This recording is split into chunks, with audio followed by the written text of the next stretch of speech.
Bueno, dejamos Irán, vamos hasta Oriente Próximo. El jefe de la diplomacia estadounidense, Antony Blinken, pidió ayer a Egipto restaurar la calma y reducir las tensiones entre israelíes y palestinos, puesto que ha habido un repunto de ataques en los últimos meses. Su visita se produce en plena escalada de violencia y tras un nuevo bombardeo de una instalación militar en Irán, el que hemos visto hace un momento. Blinken abordó con su homólogo egipcio cómo trabajar juntos para rebajar la tensión en Oriente Medio. El secretario de Estado norteamericano también se reunió con el primer ministro israelí para recordar que Estados Unidos hará todo lo posible para evitar que el régimen de Irán consiga armas nucleares. Pero Blinken quería hablar de esta oleada de violencia entre palestinos e israelíes que se ha agravado aún más en los últimos días con ataques, tiroteos y atentados que dejan fallecidos en ambos lados. Los choques empezaron con la incursión del ejército israelí, una más, en un campo de refugiados palestinos en Cisjordania, donde acabaron con la vida de 10 personas. El conflicto continuó con el lanzamiento de misiles israelíes a la franja de Gaza y culminó con el ataque a una sinagoga en Jerusalén por parte de un palestino en el que murieron al menos 7 personas y hubo 3 heridos.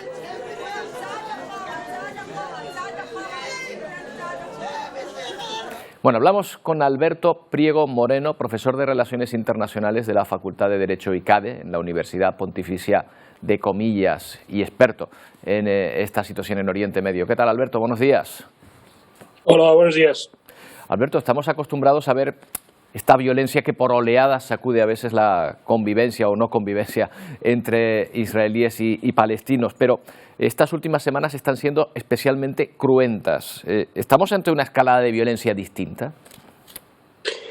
Bueno, estamos ante un periodo de violencia que no empezó estas últimas semanas, sino empezó justo hace un año, en febrero del año pasado. El año pasado fue el año donde hubo más atentados terroristas desde el año 2015.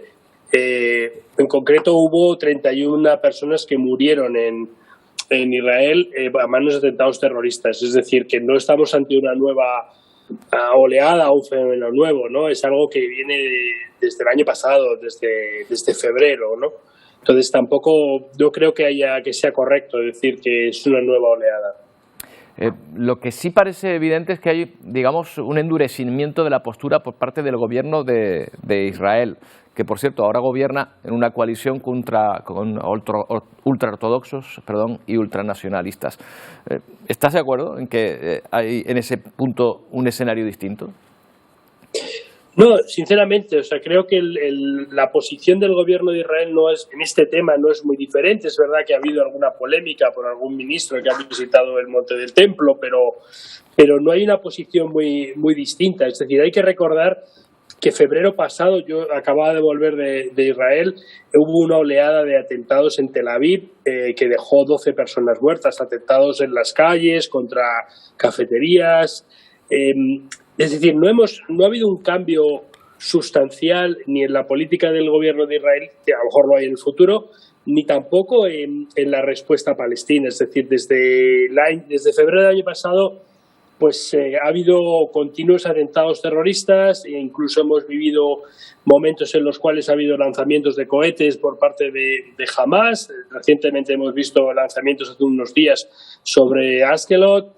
Es decir, quizá no estamos si no seguimos la actualidad de Israel todo el tiempo, sí que vemos esa ruptura, pero si mantenemos más o menos el foco informativo en Oriente Medio, vemos que desde febrero pues la dinámica es similar.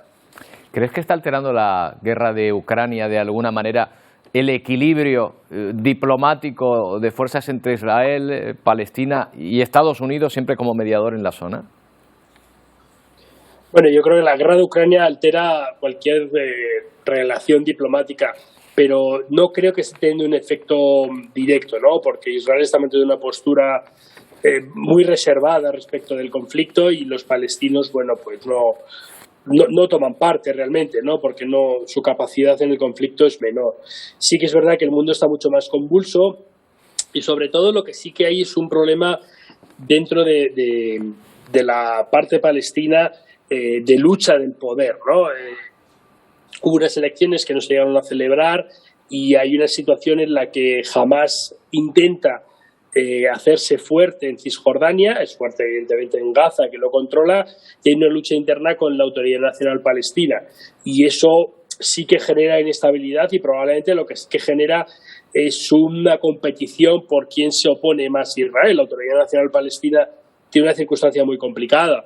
Ella es la que gestiona la seguridad, pero realmente el control que tiene sobre las ciudades es menor. Y jamás lo que intenta mostrar, jamás la yihad islámica, es que son ellos los que controlan las calles de las zonas A, de las ciudades como Jenin o de Nablus, que es de donde salieron en buena medida los terroristas que cometieron los atentados. Claro, pero ¿no supondría también que precisamente en el gobierno de Israel estén entrando fuerzas más extremistas, un obstáculo para llegar a acuerdos con la Autoridad Nacional Palestina que controla esos territorios? El gobierno de Israel tiene una parte nacionalista que evidentemente tiene una postura, digamos, menos favorable a la negociación, pero no sabemos si eso puede ocurrir, ¿no? Porque hemos vivido situaciones como la que vivimos con Begin, que en principio era un primer ministro del ala más radical y fue el que firmó la paz en Camp David con Egipto. No lo sabemos porque no hay negociación posible con la parte palestina. Es decir, la parte palestina está en una situación muy complicada porque la Autoridad Nacional Palestina, que es quien tiene la voluntad, Al-Fatah, quien podría tener la vocación de llegar a un acuerdo, ve como una debilidad frente a Hamás la opción de plantear cualquier tipo de negociación. Y Hamás, desde el año 96, con los acuerdos de Oslo, evidentemente niega cualquier cooperación o cualquier negociación con Israel. Entonces, la única opción que habría para entablar un diálogo sería con la Autoridad Nacional Palestina. Y la Autoridad Nacional Palestina se niega a negociar, no porque no esté de acuerdo, no porque no quiera normalizar las relaciones con Israel, sino porque eso puede ser utilizado por Hamás como la puntilla para sacarle del gobierno, que es uno de los motivos por los cuales no hay elecciones. Si hubiera elecciones hoy en Cisjordania, evidentemente ganaría Hamás, eso es un hecho.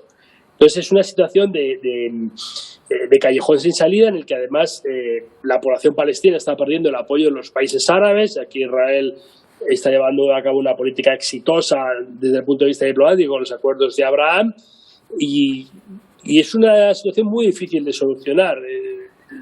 Quien más sufre esta situación pues es la población palestina, evidentemente. Por último, Alberto, ¿más autonomía para los territorios palestinos sería una opción para desbloquear este asunto que, como bien dices, tiene una salida muy difícil, muy complicada? A ver, los acuerdos de Oslo planteaban 3 zonas y una progresiva transferencia de territorios de las zonas C, que son y las B, que son en las que Israel tiene más control, a las A, que es donde tiene el control absoluto la Autoridad Nacional Palestina. Esencialmente son las ciudades, las zonas más pobladas. La realidad es que ha habido distintos planes de paz, incluso algunos promovidos por Arabia Saudí, en los cuales Abbas se ve muy, no sé si limitado o constreñido o no sé cómo decirlo a la hora de ceder, ¿no?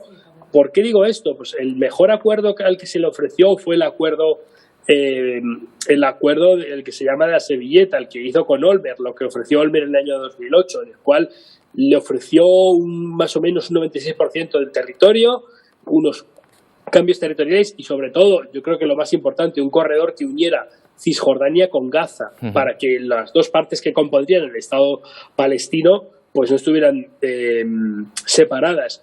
Y ese es el mejor acuerdo al que podrían haber llegado. ¿Qué ocurre? La situación de los palestinos cada vez es peor y entonces cada vez el acuerdo al que puedan llegar será un acuerdo menos atractivo. Entonces es una pescadilla que se muerde la cola. Por un lado, el acuerdo es menos atractivo porque su posición es peor y los líderes palestinos se ven muy limitados porque iniciar una negociación para ellos es un gesto de debilidad que les podría sacar del gobierno. Claro. En esa circunstancia es muy difícil, ¿no? Y además Israel cada vez tiene más relaciones exteriores normalizadas con países árabes, tiene una mejor imagen internacional, la economía funciona bien y tiene menos incentivos a tener ningún tipo de acuerdo con los palestinos. Pues Alberto, ya decimos que tiene una solución muy, muy difícil que habrá que seguir explorando y ojalá esta situación vaya revirtiendo poco a poco y la violencia vaya disminuyendo en esta zona. Gracias por atendernos. Buenos días. Hasta luego. Bueno, cosa harto difícil tal y como están las cosas en este momento.